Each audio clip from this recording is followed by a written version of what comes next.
አይ ስንፍና የኔ ስንፍና እንደው መች ነው የሚያልቀው? እንደው ዩቱብ ልስመጣ እኮ ነው። ሰነፍ ነኝ ስላችሁ ደግሞ በሁሉም ነገር ሰነፍ ነኝ እንዳይመስላችሁ። በስራ በጣም ታታሪ በጣም ጎበዝ ሰራተኛ ነኝ ሀቂቀተም ማለት ነው። ግን ዩቱብ ላይ ሰነፍ ነኝ። እኔ ምን ይሻለኛል? ስንት አጀንዳ መለጠኝ። ሳምንት በሙሉ እያየው እየዞርኩ እያጨበጨብኩ ላይክ ለሚደረገው ላይክ እያደረኩኝ ነው። ወሬው ራሱ ጠፋብኝ። ላይክ ለሚደረገው ላይክ እያደረኩ ታብታብ ለሚደረገው ታብታብ እያደረኩኝ እንደገና ደግሞ ሼር ለሚደረገው ደግሞ ሼር እያደረኩኝ ቲክቶክ ሳሽቃብጥ 100,000 የተሰበሰበበት ሰው አጠገብ እንደው እየሰማሁኝ ለእናንተ አምጥቼ ሳልነግራችሁ ቲክቶክ የሌላችሁ እንደው ሰሞኑ ጥሩ እንቅልፍ ተኝታችኋል። እኛ እኮ ሳንተኛ የዋንቲያው ሳያልቅ ጆን ዳዲና ማነው መጡ ማለት ነው።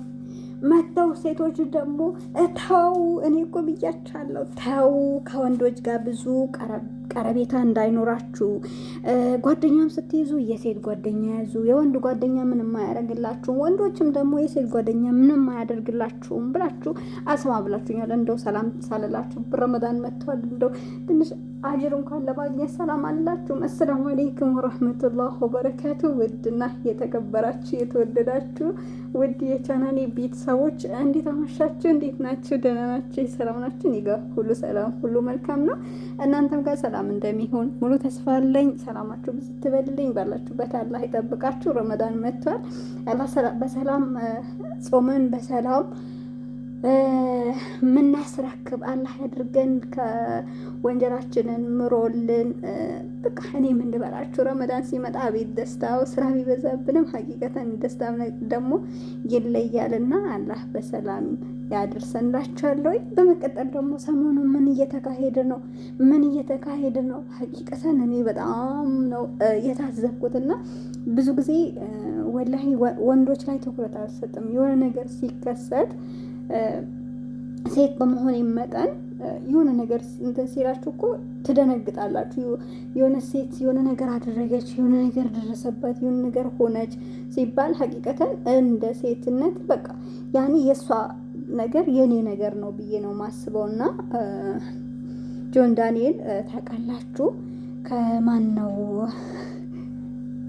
እሰይ ከሚለው ልጅ ስሙ ራሱ አይያዝልኝ ከአዶናይ ብዙ ነገሮችን እያየን ነበር። የኢትዮጵያ ሕዝብ ደግሞ አይኑ ደግሞ በጣም ከባድ ነው። ሰሞኑ ደግሞ በፊት የነበረን ከጆን ጋር ጥሩ ስሜት ላይ አልነበርኩም በፊት። አሁን ደግሞ ቲክቶኬን አካውንቴን አዘግቶብኛል ብላ ሶሻል ሚዲያ ላይ እያለቀሰች መታ ስትናገር እሱም ያለውን ተናገረ፣ እሷም ያላትን ተናገረች።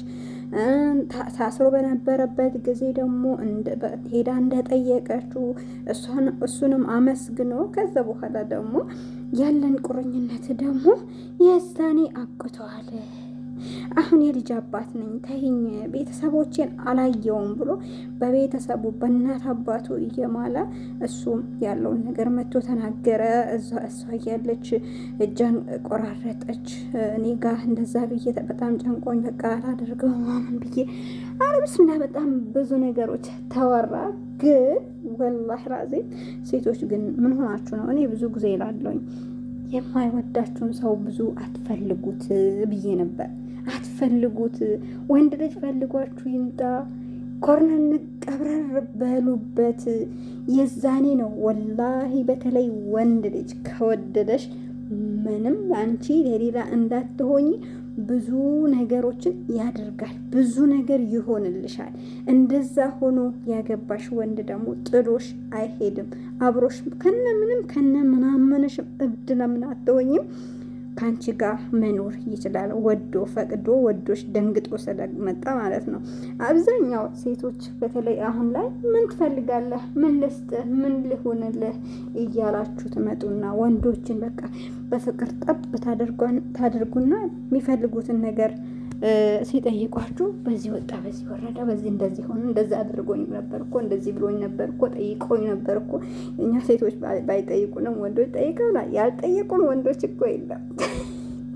የሚጠይቋችሁ በነገራችን ላይ ወንዶችን ስትቀራረቡ መሰሎቻችሁ ነው የሚጠይቋችሁና እኔ በዚህ ሳምንት በተለይ ብዙ ነገሮችን ታዝቤያለሁኝ። በተለይ ሴቶች ላይ ሀቂቀተን እኔ ወንዶች ምንም አይመስሉኝም። ምክንያቱም ለምን በዙሪያዬም ብዙ ወንዶች ስለሌሉ ከወንዶች ደግሞ ብዙ ምንትን እንኳን ከወንዶች ቀርቶ ብዙ የሴት ጓደኞች ራሱ የሉኝምና ሰው አዋዋሉን ነው የሚመስለው።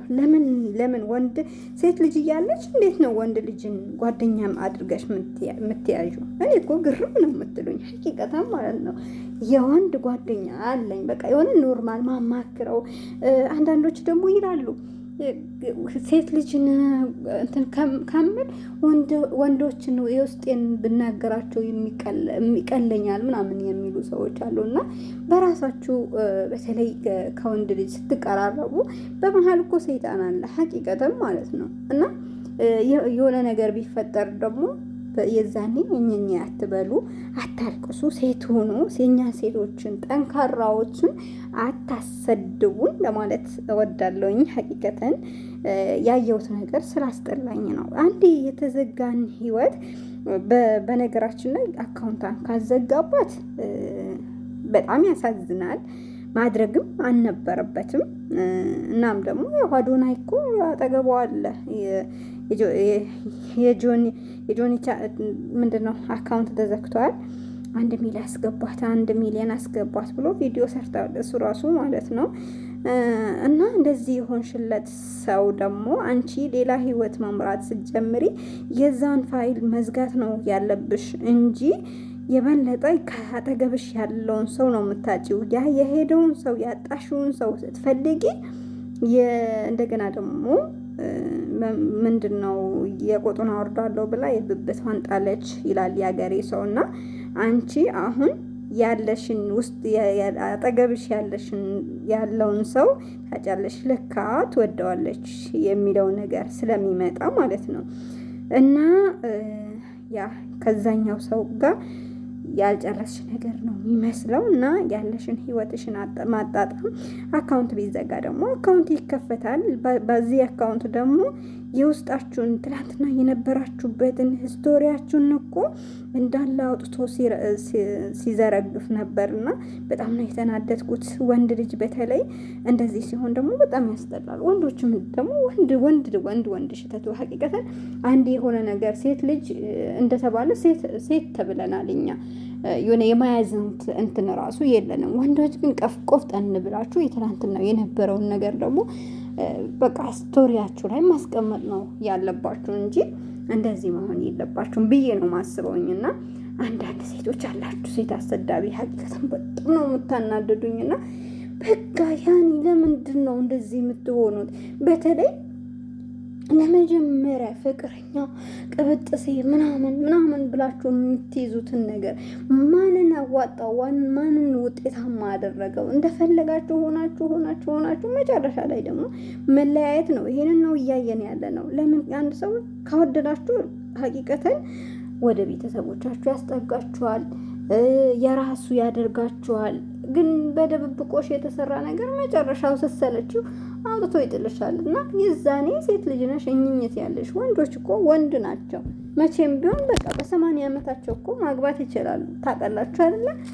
እና ሴቶች በተለይ ሴት ለምንድን ነው ማትሸቱት? ለምንድን ነው ቆፍጠን ማትሉት? ለምንድን ነው ራሳችሁን መስራችሁ ለማትኖሩት? በተለይ በዚህ ዘመን በቃ እኔ ብቻ የሆነ አንድ አይደለ ቲክቶክ ላይ ራሱ የሚፖስቱት የሆነ ቅኔያቸው ወንድ እንደሚፈልጉ ነገር ምናምን ነገር። አረተው ወላሂ ትዳር ባላህ እጅ ነው ያለው።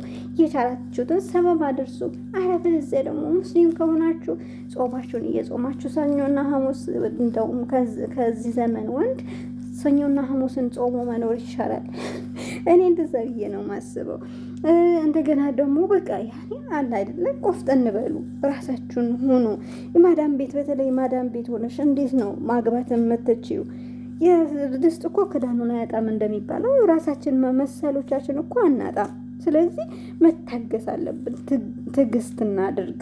አሁን ላይ የአረብ ሀገር ያለች ሴት አረብ ሀገር ያለች ሴት ምናምን ነበረ እያሉ የነበሩት እና አሁን ላይ በአብዛኛው ሲግማሙ የምናያቸው ኢትዮጵያ ያሉት በቤተሰቦቻቸው ስር እንጂ ሀቂቀትን ፈጣሪ ያየናል ብለን ባንል ኖሮ ቤተሰብ ማንም ያኔ እዚህ ጋር ማንም የሚቆጣጠራችሁ ሰው የለም። ግን በቤተሰቦቻቸው በእናት አባቶቻቸው እጅ ሆነው ራሱ የሚታየው ነገር የሚወራው ነገር በጣም ያስጠላልና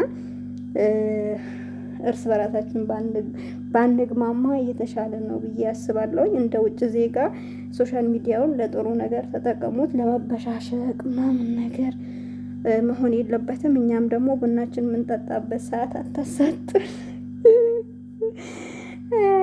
ከርሜ መጥቻለሁ። እንደውም ወደ ቤት አዲስ የሆናችሁ ደግሞ ሰብስክራይብ ማድረጋችን አትርሱ። ደውል ምልክቷን ተጫኗት።